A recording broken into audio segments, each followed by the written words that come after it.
Mario 64 was one of the first true 3D games ever, and the developers had to invent a lot of new concepts to even pull this off. Video game graphics is all about faking something well enough for it to look realistic. And to fake 3D graphics, they'd have to pull out quite a few tricks and shortcuts to make this possible. Rendering presentable 3D graphics requires a lot of matrix, triangle and vertex math to work, which by the way I've discussed in my last video if you're curious. And the PS1 and the N64 were the first consoles powerful enough to where this would be feasible approach for a full 3D game. A lot of the tricks that were implemented on the N64 at a hardware level were great and contributed to the N64's amazing pixel quality. But especially on the software level in Mario 64, they attempted less than ideal optimizations and missed a lot of potential. This gave the N64 a reputation for slow running and laggy games.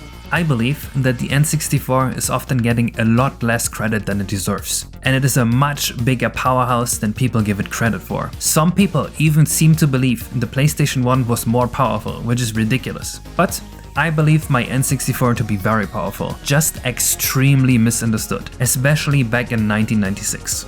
And the wide public and laymen aren't the only people that misunderstood this console. These misunderstandings meant that some of the tricks the developers tried to pull were actually making the games run worse. And we will be reverting some of these mistakes today. I imagine they had a lot of difficulty figuring out whether each individual optimization actually improved things or not. There is a concept that modders call the performance lottery that we encounter in Mario 64 that would also have affected every N64 game ever made.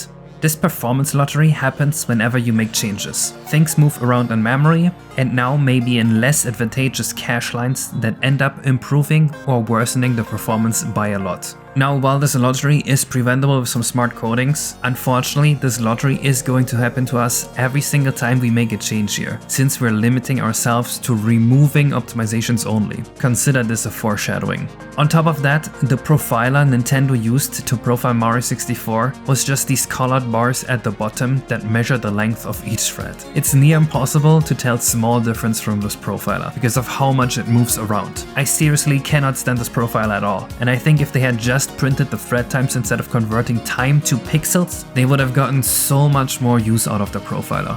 Either way, if we come across such a detrimental code, I will undo the code and will compare the performance with and without. Hopefully, at the end of this video, we'll have a version of Mario 64 with some of the experiments that went wrong undone. I will share all the code I write related to this and link the GitHub so anyone can take a look. Every changed code will be showcased in this video as well, so you know I'm not bullshitting you. We'll use 3 different spots in Mario 64 that don't already run great by default to profile our changes. I've picked these spots because they each have very different performance bottlenecks. Our starting values are Jolly Roger Bay running between 19.9 to 20.5 FPS. Jolly Roger Bay lags mainly because of the geometry overdrawing each other frequently here from the transparent fog and the water, which really slows down the render unit.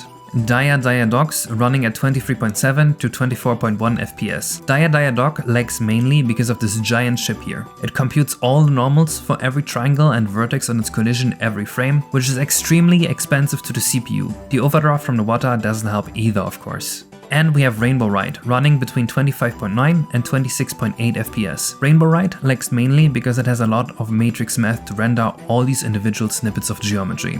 This way, we will get a good enough approximation of how this would affect performance throughout the entire game. All these values are gotten by averaging the last 6 seconds of frame times and printing them to the screen. This should give us a pretty close estimate for how well the game is actually running without going into too much detail to digest. The best way to get a frame drawn faster is to just draw less. We can prevent drawing unnecessary geometry by culling things that are invisible to the player or not important to see.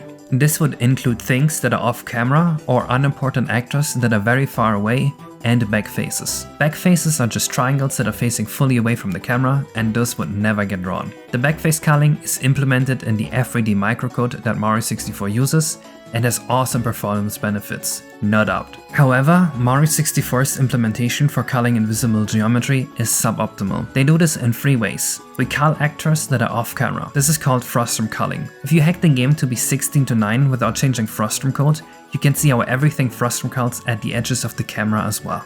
The second is to cull actors that are far enough away from Mario.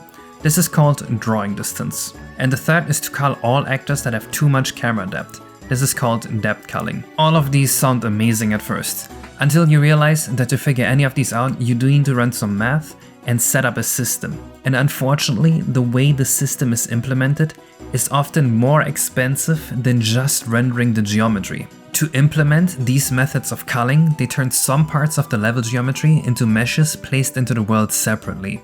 This optimization is very active in Rainbow Ride. Every floating part of geometry now needs its own model matrix, and computing this matrix requires a bit of extra data throughput and floating point math. Because some of these actors are being called, this also means that they need to make sure the geometry renders correctly by loading the materials once on each individual actor, which incurs a 31 microsecond penalty per texture. There are ways around that, of course, like a separate render buffer per texture, but the workaround was never implemented. A general rule of thumb for culling should be to only apply culling to things that should be invisible in the laggiest view of your level, since when we run at full FPS, we don't need optimizations. Our goal should always be to maximize the minimum FPS, so that hopefully we can get a consistent, perfect 30 FPS throughout the whole game. I've undone this optimization just here in Rainbow Ride, and we already went from 25.9 to 26.8 all the way up to basically a perfect 30 FPS, which is why I'm going to remove the FPS cap here so we can measure how much we've improved the game's performance going forward. This lets Rainbow Ride run at 30.9 to 31.3 FPS, a 4.5 FPS improvement from removing an optimization. Note that while the lighting here looks a bit different, this has no performance impact, and I am simply too lazy to recreate a perfectly matching lighting. This optimization was also done a lot in levels like Jolly Roger Bay, Cold Mountain, and Worm's Fortress. You see this whole fence structure here? They attempted frustum culling on that, which of course will never be culled, because you'd never not have this in the camera view. I'm not sure what the rationale was, but strategically removing some of the culling would be increasing the frame rate in almost every level in the game. This is especially tragic because the microcode SGI provided them with, F3D, has a proper way to frustum cull that would not cause any of these expenses. Had they used that, this would have been easier to implement, easier to work with, and perform better. Another unfortunate oversight with this optimization is that it only culls things that are off the camera horizontally, but not vertically. This is a huge issue in TikTok clock. Even while you're here at the very bottom of the stage, the stuff at the very top is still being rendered. This is likely why they made a special setting just for TikTok clock to cull all actors that are 2000 or more coordinates away from Mario instead of 4000. 2000 coordinates is about the same distance as a long jump would be, by the way, so this is extremely short. I imagine they also added this heavy fog to TikTok clock to hide all the pop-in that happens here. I haven't measured how much of a difference adding vertical culling would be in TikTok clock, but I imagine it just fixes the entire issue and lets you remove the drawing distance and fog entirely. Next up, low poly models. These seem like an obvious improvement, right? Well, again, you have to run some code to evaluate whether to render the normal model or the low poly model. This takes up some data throughput, and our bottleneck in Mario 64 is not the triangle count, it's the memory throughput. I've shown a comparison before where I render 10,000 tiny triangles at 30 FPS on an N64 without much issue. And then 10 big triangles overdrawing each other caused a vast amount of lag. This is because bigger triangles draw more pixels and eat more memory throughput. But Mario 64 never renders more than 3000 or so triangles, so we aren't even close to the point of triangles becoming an issue. Of course, lower try count means a lower memory throughput, but in the end, what you would really care about in a video game is maximizing the minimum frame rate, not the average frame rate. For this reason, I've disabled the LOD version of everything in my mod, and disabling the LOD version of Mario has some incredibly minor performance benefits in our test spots as well. Let's look at Jolly Roger Bay for example. Instead of 19.9 to 20.5 FPS, we now run at about 20.0 to 20.6 FPS. Though while this may seem incredibly minor for now, there's a hidden advantage to this. Because the code no longer needs to support level of detail models, the total code size is reduced. Smaller code means we are more likely to fit our entire render code into 1 black of cash. Once we undo a few more optimizations later on, this will yield great benefits. But for now, it's just this minor thing. To reap those benefits, we need to undo another optimization, loop unrolls and function inlines. Conventional programming wisdom is that you should inline functions and unroll your loops to save on branches. This means your code needs less CPU cycles to run. However, your code will now be larger and end up needing more memory throughput, which is very bad on the Nintendo 64. Look at this function here. The bottom part here is done all over the codebase and can be outlined into these 2 functions. We can save a lot of memory throughput just from uninlining these 2 functions here already. In Docs, instead of running between 23.7 and 24.1 FPS, we now run all the way up to 24.1 to 24.9 FPS from such a super minor change. If we additionally do a tiny bit of work rolling a handful of loops back up, we can do even better. This easily brings up our FPS to be between 24.8 and 25.8 FPS in Docs, with much less programming effort required than what they originally put into this game. This makes me wonder if they originally wrote this out with all the loops unrolled and all the functions inlined, which would be a very painful, unnecessarily frustrating and error-prone way to program a video game. But it's the only explanation I can think of. Unless they got unlucky on the performance lottery, which is something that could have made the unrolls appear better through sheer luck. The performance lottery happened to me while working on this video as well, and you will see that later in the video. With these changes, we now also get 20.8 to 21.1 FPS in Jolly Roger Bay, and 31.5 to 32 FPS in Rainbow Ride. Keep in mind that in the interest of my own time, I've only rolled up 2 functions and uninlined 2 functions here. There are hundreds of these unrolls and inlines to undo. If we undid all of them, I'm sure we would easily see 5 times the improvement. Another optimization in the graph code that I don't agree with is matrix caching. The game has the ability to hold on to a previously computed model matrix to prevent computing it twice. A model matrix holds information about scale, translation, and rotation of an actor. As you may have guessed by now, this is bad, and it's because of memory throughput.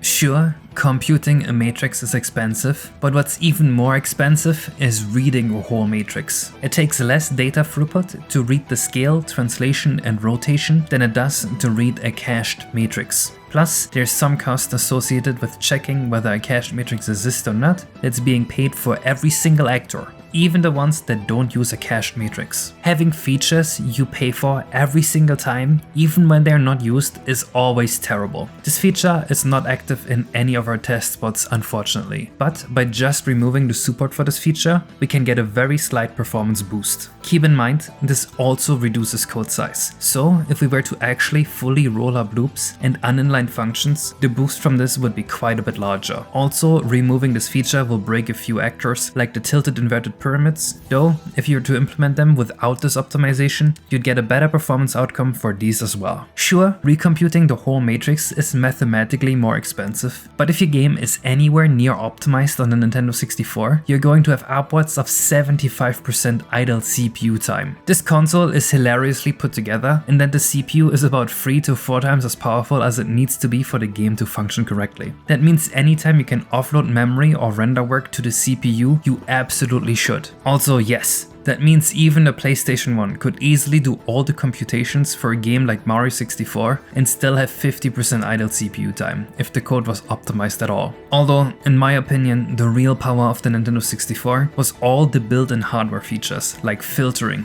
anti-aliasing, and perspective correction, not so much the specs of the hardware parts. Speaking of offloading memory work to the CPU, it is conventional wisdom to do the opposite. This is common with trigonometry functions, especially on older hardware. Mario 64 has lookup tables for the sine, cosine, and arctans function. These round the angle to the nearest 16, so they actually cause your control to be off by up to 0.12 degrees. So if you ever run off the stage, you now have a new scapegoat. Just link whoever you are making excuses to this video. The alternative to a lookup table is a polynomial approximation of these functions, which is a little more more accurate, and on my own mod it performs about 200 microseconds faster. Unfortunately, because the game's memory in its current state is so poorly laid out, this currently reduces our frame rate slightly. We hit only 20.85 to 20.9 FPS in Jolly Roger Bay, so we're 0.3 FPS down, and 23.9 to 24.2 FPS in Dire Dire Docks, which is almost a full frame per second down. This happens because the math and render functions are not placed next to each other, meaning the code for rendering the game and the code for computing stuff is going to throw each other out of cache constantly. If we place these files next to each other, we'd easily gain 2 to 3 FPS just from moving the functions around in memory and could likely undo this optimization. So unfortunately, removing this optimization is only good if we first add another optimization. This is what I've referred to earlier as the performance lottery.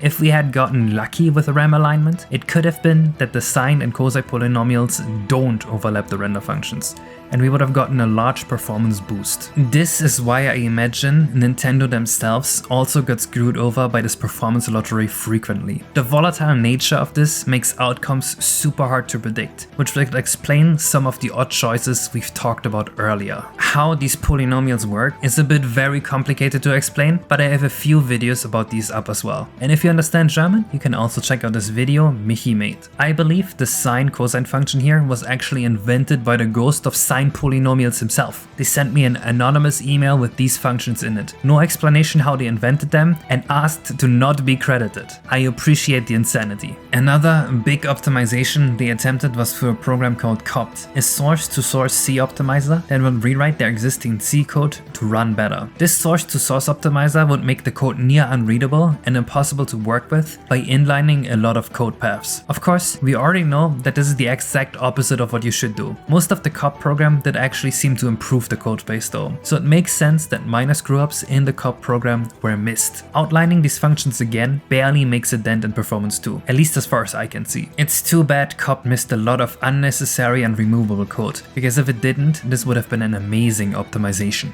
One physics optimization that exists in many shapes and forms is trying to prevent additional computations. Look at core OBJ within 12k bounds, for example. This checks if the actor is in the relevant world before allowing it to move for the frame. The issue here is that the check itself is so expensive that just moving always unconditionally would be far cheaper, because again, the extra code costs memory throughput to run. I imagine they wanted to prevent actors like Pan and Coke's Floaty the Fish from moving around and hogging up resources while they are out of bounds. But now, every single actor using this function is hogging up more extra resources than just moving the thing would have cost. You can actually see this function in action in some old Mario 64 mods, by the way. If you ever open an exclamation box far from the origin of the level, you'll notice that the particles don't move. The vanilla game fortunately doesn't have levels large enough to where you'd be able to observe this behavior ever. Vanilla Mario 64 levels all fit within an 8192 by 8192 square. I'm actually not sure if this function ever can return false in a normal game without some crazy glitches. In conclusion, our game now runs much better with barely any effort. Rainbow Ride went from 26.5-ish FPS at the beginning to now having the potential to run at 37.7-ish FPS, enough to run at a full frame rate. Most of this is because we removed the bad culling optimization. Jolly Roger Bay went from 20.25-ish FPS up to 21 FPS. We did not remove the frustrum culling optimization here yet though, so this has a lot of upwards potential. There's a massive amount of rocks in Jolly Roger Bay that all have the same issue as the Rainbow Ride geometry. Applying that on top would easily get us to 25 at least. If we fully followed through with undoing all the unrolls and inlines, I'm sure we could hit a consistent 30 FPS in this level as well. Also, a fun fact about Jolly Roger Bay is that the entire cave here renders even while you're in the main area or at the start here. Culling this chunk while you're not here would already be a gigantic optimization that should be sufficient by itself. That would have been a much better time investment than the rocks. Dire Dire Docks went up from 24-ish FPS to now being around 25.5-ish FPS. But then again,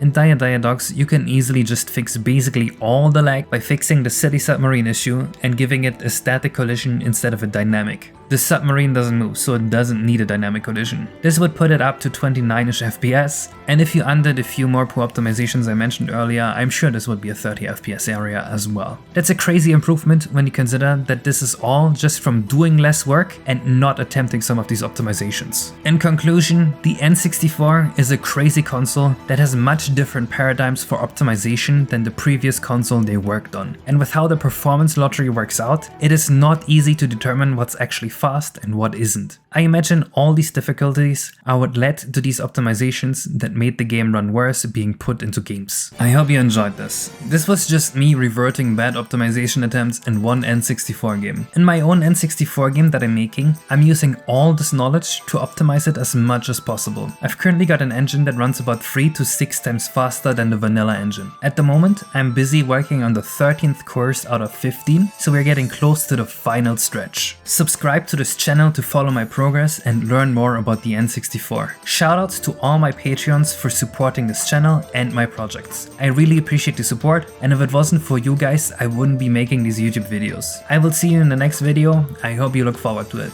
Bye!